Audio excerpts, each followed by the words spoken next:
Thank you for coming in. This is Watch Party, a new channel here. We're going to be looking at some of the great stuff in movies and television. This week we're looking at The Orville, Identity Part 2. We're going to cover some of the cool parts, the hits, everything that went well, some of the funny things, stuff that didn't make sense, maybe a few theories in the future for future episodes. Let's get into it. So this episode was just a great, awesome sci-fi show. Really the best of sci-fi. A lot of action, a lot of adventure. Definitely building off that plot twist from part one, where the Kalon turned out to be bad. Sort of just a cool, unexpected moment. And as many have noted, it really does have the echoes of parts of both worlds from Star Trek years ago. And as we know, an episode that's a lot like something from a long time ago done by someone else. It's a mainstream for Seth MacFarlane's career. We could probably expect a lot more of that in the future episodes like that from Star Trek.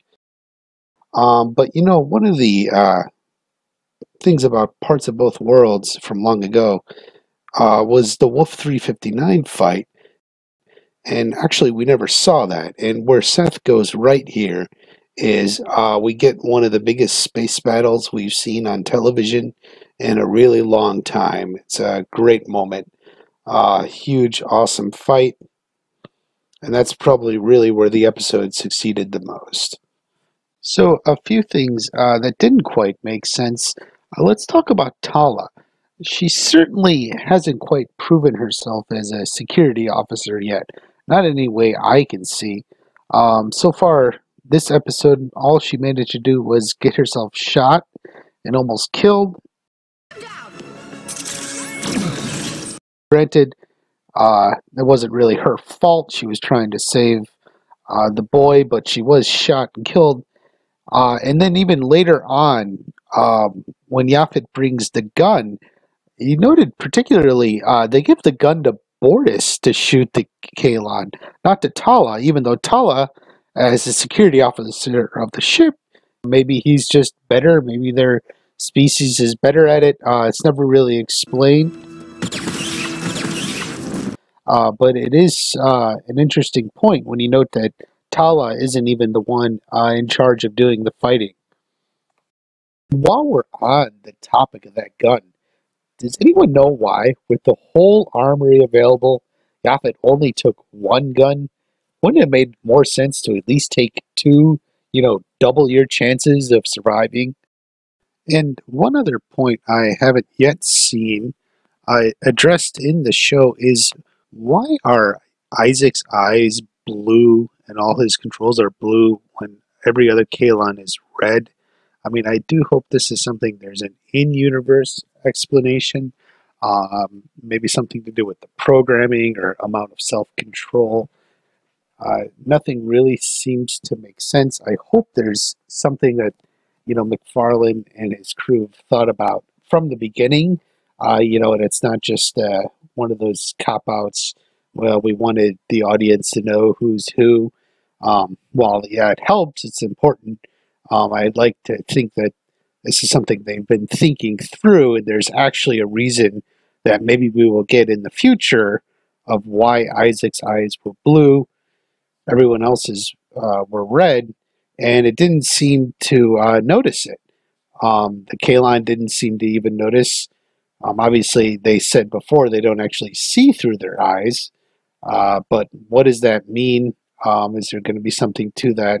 I would hope, just for the sake of, the thought that this is something well thought out, that will be addressed maybe this season.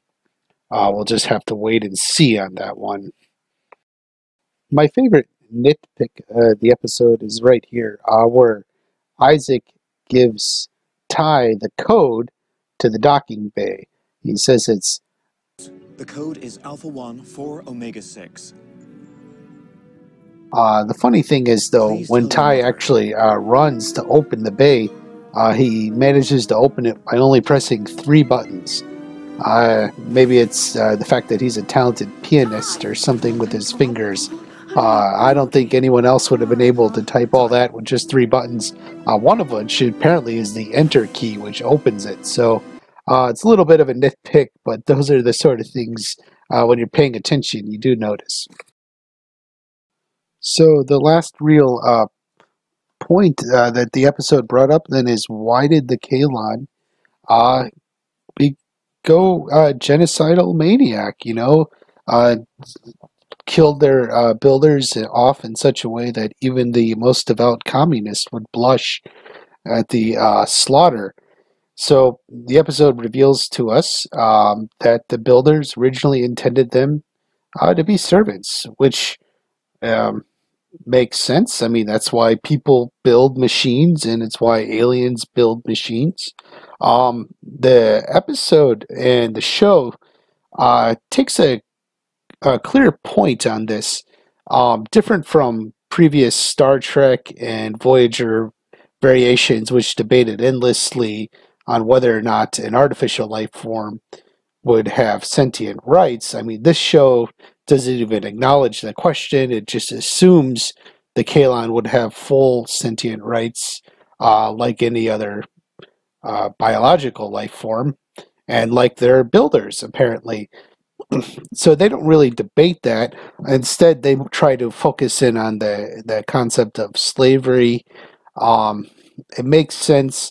The one thing I noted was we are only getting this story from the Kalon's point of view.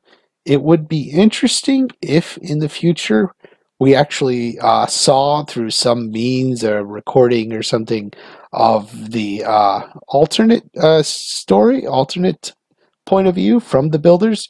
I really don't think we're going to get that. I don't think the show and Seth MacFarlane's personality is going to go in that direction, and maybe show like an alternate viewpoint to the Kalon and were they enslaved the way the show is pushing.